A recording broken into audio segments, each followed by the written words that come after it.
Graças a Deus, a paz do Senhor aos irmãos. Para nós é motivo de alegria estarmos aqui mais uma noite, falando um pouco sobre a palavra do Senhor. O salmista nos diz que lâmpada para os meus pés e luz para os meus caminhos é a tua palavra. Então que ela nos ilumine nesta noite. Igreja amada do Senhor, eu convido os irmãos a lerem comigo. Lá no Antigo Testamento, no livro do profeta Jonas, capítulo de número 1, nós vamos ler alguns versículos, E a palavra que o Senhor nos dá nessa noite é assim, igreja. E veio a palavra do Senhor a Jonas, filho de Amitai, dizendo: levanta-te, vai à grande cidade de Nínive, e clama contra ela, porque a sua malícia subiu até a minha presença. Porém Jonas se levantou para fugir da presença do Senhor para Tarsis, e descendo a Jope, achou um navio que ia para Tarsis.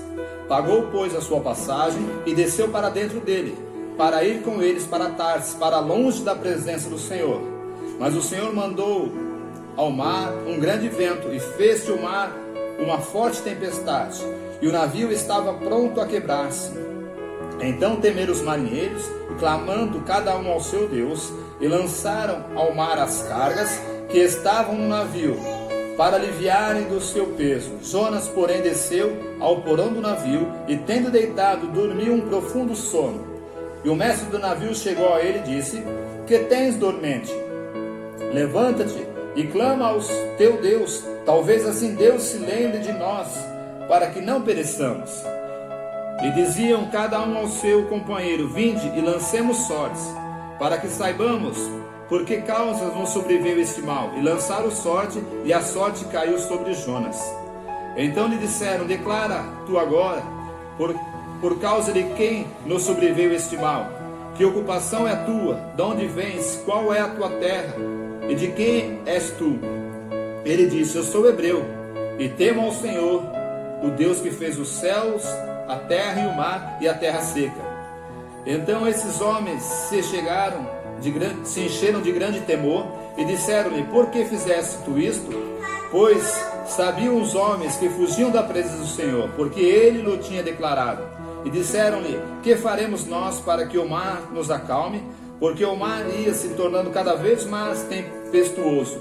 E ele lhe disse: levanta-te e lança-me no mar, e o mar vos aquietará, porque eu sei que por minha causa vos sobreveio esta grande tempestade. Entretanto, os homens remavam para fazer voltar o navio à terra, mas não podiam, porquanto o mar se embravecendo cada vez mais contra eles. Então clamaram ao Senhor e disseram: Senhor, nós te rogamos que não perecemos por causa da alma deste homem, e não ponha sobre nós o seu sangue inocente, porque tu, Senhor, fizeste como te aprouve. Levantaram a Jonas e lançaram no mar, e cessou o mar a sua fúria. E temeram, pois, os homens o Senhor com grande temor, e ofereceram sacrifício ao Senhor e fizeram votos. Preparou, pois, o Senhor um grande peixe para que tragasse a Jonas. E esteve Jonas 3 dias e 3 noites nas entranhas do peixe. Graças a Deus. Igreja amada, nós vamos falar um pouco a respeito desse profeta. Se nós formos olharmos, a palavra do Senhor nos diz que veio a palavra do Senhor a Jonatas, filho de Amitai. Igreja amada do Senhor, nós vemos que, se nós formos olhar o que significa o profeta na Bíblia, seria a boca de Deus, Seria aquele que diz: assim diz o Senhor. Este é o profeta, louvado seja Deus. E nós vemos aqui em Jonas que há uma quebra de expectativas, e nós vamos falar um pouco dessa quebra nessa noite de expectativas a respeito de Jonas. Igreja amada, nós encontramos Deus falando com Jonas, filho de Amitai. Interessante é que, se nós formos ver que a palavra enfatiza que ele é filho de Amitai, e se nós formos olhar, o que significa Amitai, seria filho da fidelidade. E nós vemos, igreja amada do Senhor, que o Senhor fala: olha, Jonas, levanta-te e vai até a cidade de Nínive, e clama contra ela, porque o seu pecado subiu até mim e eu vou destruí-la. Igreja amada do Senhor, se nós pararmos para ver Deus falando com Jonas, o que você espera do profeta quando Deus fala? Nós esperamos que simplesmente ele dissesse: sim, Senhor, eu vou fazer a tua vontade, que seria o ideal, seria o lógico.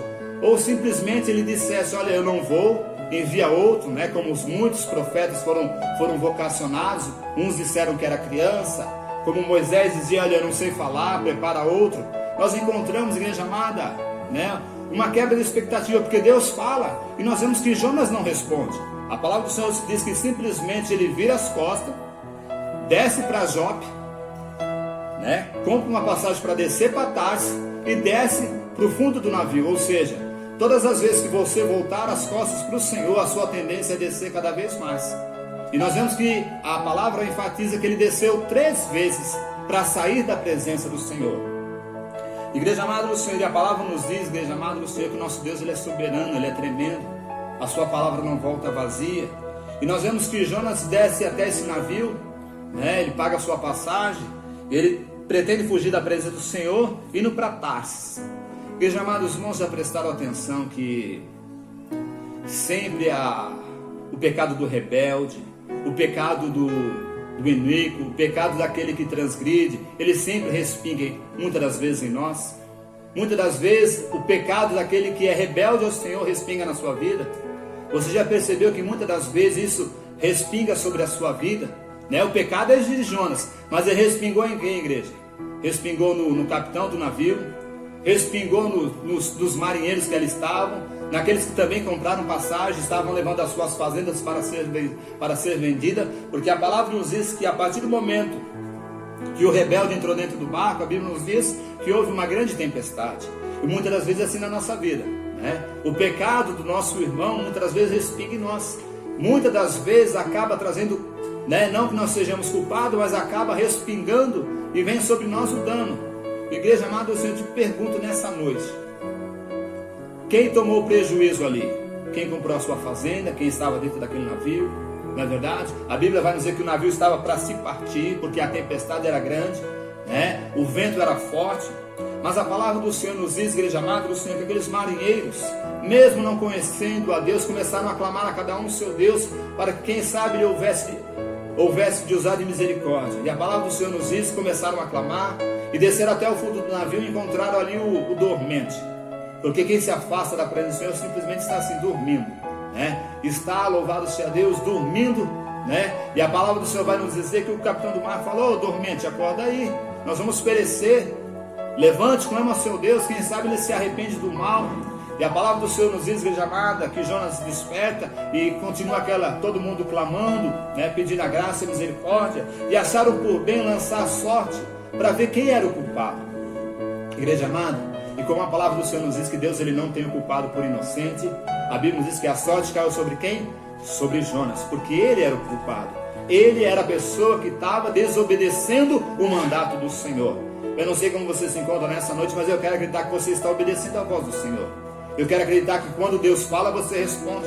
Eu quero acreditar que quando Deus fala com a sua vida, você obedece. Eu quero acreditar que quando Deus fala, você simplesmente abaixa a cabeça e fala: olha, fala, Senhor, porque o teu servo ouve. E nós não vemos isso na vida de Jonas, igreja. Deus falou com Jonas porque era Deus falando com ele, ele sabia que era Deus. Ele simplesmente vira as costas e tenta ir para um rumo totalmente diferente. Quem sabe nessa noite você está fugindo da presença do Senhor. Quem sabe nessa noite você está se distanciando, pensando que está se distanciando. Mas eu quero vos dizer que ninguém foge da presença do meu Deus. Ninguém foge da presença do Criador. E a palavra do Senhor nos diz que a sorte caiu sobre Jonas.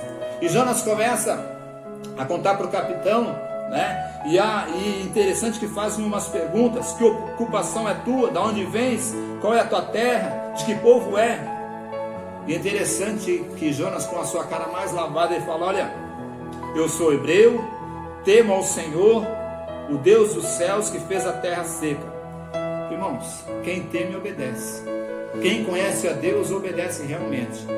Nós encontramos muitos profetas por aí que dizem que temem ao Senhor, mas muitas das vezes abre a sua boca para falar aquilo que Deus não tem dito, para falar aquilo que o Senhor não tem falado. E a palavra do Senhor vai nos dizer que esses homens, mesmo assim, Jonas falando: olha, se vocês me jogar no mar, o mar vai se acalmar. Igreja amada, eu te pergunto nesta noite: por que Jonas, ele mesmo, não se jogou no mar e foi pedir para alguém jogar? Muitas das vezes nós encontramos as pessoas querendo colocar a sua carga sobre os ombros dos outros, não é verdade? E a palavra nos diz que os homens continuaram tentando remando, mas a palavra do Senhor diz que eles não conseguiram. Então eles pediram graça, misericórdia, perdão a Deus e lançaram Jonas no mar. E a palavra nos diz que assim que Jonas caiu dentro do mar, um grande peixe engole Jonas, e a palavra do Senhor nos diz que há uma grande bonança, porque o pecador saiu de dentro do barco, o errado saiu do meio daquele povo, o errado saiu do meio daquele que estava naquele navio. A Bíblia nos diz que houve uma grande bonança, louvado seja Deus. Igreja amada do Senhor, e nós encontramos nos capítulos subsequentes, a palavra do Senhor vai nos dizer, depois nós leiam com bastante atenção, nós vemos que Jonas, são poucos capítulos, né? Ele vai até o capítulo de número 4, nós encontramos Jonas fazendo uma oração. Se não prestarem atenção na oração de Jonas, ele não pede perdão uma vez ao Senhor, quando ele está na profundeza do abismo. Ele fala que ele quer pagar os votos, que ele quer voltar a entrar no santuário, mas o profeta não está preocupado com ninguém, simplesmente com ele mesmo. E hoje nos dias nós encontramos pessoas assim, igreja, que está preocupado simplesmente com ele. Não consegue estender as mãos para ninguém, não consegue abençoar ninguém, está só preocupado com a sua própria vida. E a palavra do Senhor nos diz que o Senhor fez que com o grande peixe vomitasse Jonas lá em Nínive, louvado seja Deus. Igreja amada do Senhor, eu vendo alguém falando, irmãos, presta atenção, o peixe vomitou. Os irmãos já prestaram atenção que só vomita aquilo que não te faz bem? Todas as vezes que você vomita, você fala, olha, agora eu vou ficar melhor. Por quê? Porque aquilo que estava de ruim saiu. Irmãos, quando o peixe vomitou Jonas, é porque o peixe já estava passando mal. O peixe já estava passando mal com o pecado dentro da sua barriga, com o pecado dentro do seu ventre. E a palavra do Senhor nos diz, igreja amada do Senhor, que Jonas entra naquela cidade, e a cidade é grande, ele começa a pregar, né? Ele fala, olha, daqui 40 dias vai vir o juízo do Senhor, o Senhor vai destruir essa terra, porque o cheiro do seu pecado tem chegado até as narinas do Senhor. Irmãos, a palavra do Senhor vai nos dizer que aquela palavra que Jonas pregou trouxe um grande efeito sobre aquele lugar. Irmãos, aí eu te pergunto, por que teve o efeito?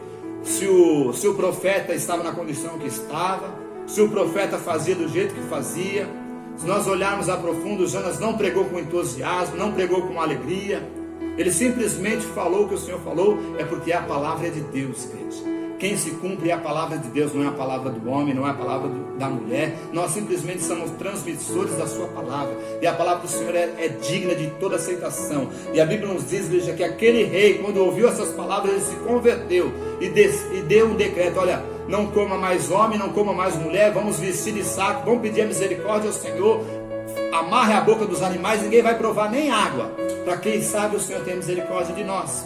Igreja amada do Senhor, e a Bíblia nos diz que o Senhor lá do alto céu, ele viu a conversão daquele povo. E a palavra do Senhor vai nos dizer que Jonas, ele fica indignado porque ele vê que Deus não vai mais destruir. A palavra do Senhor vai nos dizer que ele se afasta fora da cidade, fica olhando o que vai acontecer. Irmãos, muitas das vezes o profeta está preocupado se vai acontecer, se não vai acontecer, mas a palavra é do Senhor. Nós encontramos profetas que profetizaram, demoraram 700 anos para se cumprir. Irmãos, nós como profetas nós temos que falar a verdade, né? Nós não temos que preocupar se ela vai cumprir no dia de hoje, no dia de amanhã. Simplesmente nós somos um transmissor. E a palavra do Senhor nos diz, igreja amada do Senhor, que Jonas, né? O Senhor permitiu que um dia só uma abobreira crescesse, fizesse sombra sobre a sua cabeça, e ele ficou contente. Mas no outro dia o Senhor enviou um bichinho para que aquela planta morresse. A Bíblia nos diz que aquela planta morreu, ele mandou um vento, e o vento soprou, e a Bíblia nos diz que quando o sol bateu na cabeça de Jonas, ele pediu a morte. E a palavra do Senhor vai dizer que Deus, ele faz a mesma pergunta que ele fez para Caim: é justo isto, a sua ira? É correto essa sua ira por causa de uma abobreira que um dia nasceu, no outro dia morreu? E eu não haveria de ter misericórdia dessa cidade, que existe 120 mil almas, e elas se converteram ao Senhor, não discernindo na mão direita da mão esquerda, indo para o abismo. Eu não teria de ter compaixão? Irmãos já prestaram atenção que hoje em dia o que vale é o bem material, o que vale é o exterior, o que vale é a presença. A alma não está mais valendo nada. O que vale é a posição, é estar. E a Bíblia nos diz que o Senhor fala, olha, são 120 mil almas que se converteram ao Senhor. Irmãos, vê como que é a palavra gloriosa. O homem que pegou e ganhou mais almas com uma pregação foi Jonas. 120 mil almas se converteram ao Senhor, né? Igreja amada do Senhor, Ele fez do modo que fez. Então nessa noite é a hora de nós avaliarmos a nossa situação, avaliarmos a nossa vida, avaliarmos a posição como profeta, como homem, como mulher de Deus, não é verdade? Então, igreja amada, Jonas nos traz um grande ensinamento pedagógico, né? Jonas nos traz como nós não devemos ser, não é verdade? Como nós não devemos nos portar, não é verdade? Porque nós encontramos aqui Jonas, uma única profecia que ele profetizou, né? Não teve mais, mas foi o homem que ganhou 120 mil almas para o Senhor com uma pregação. Então eu creio nessa noite que Deus ele tem muito para nós, veja. O Senhor é bom, o Senhor nos garante vitória. Então nessa noite é hora de nós refletirmos sobre a nossa vida, como ela está, para onde nós estamos indo, como nós estamos fazendo quando o Senhor fala conosco, como você está se portando quando Deus fala com a sua vida. Então que nessa noite Deus abençoe, Deus o guarde e creia, o Senhor, Ele é sobre a sua vida. Fique em paz em nome de Cristo Jesus.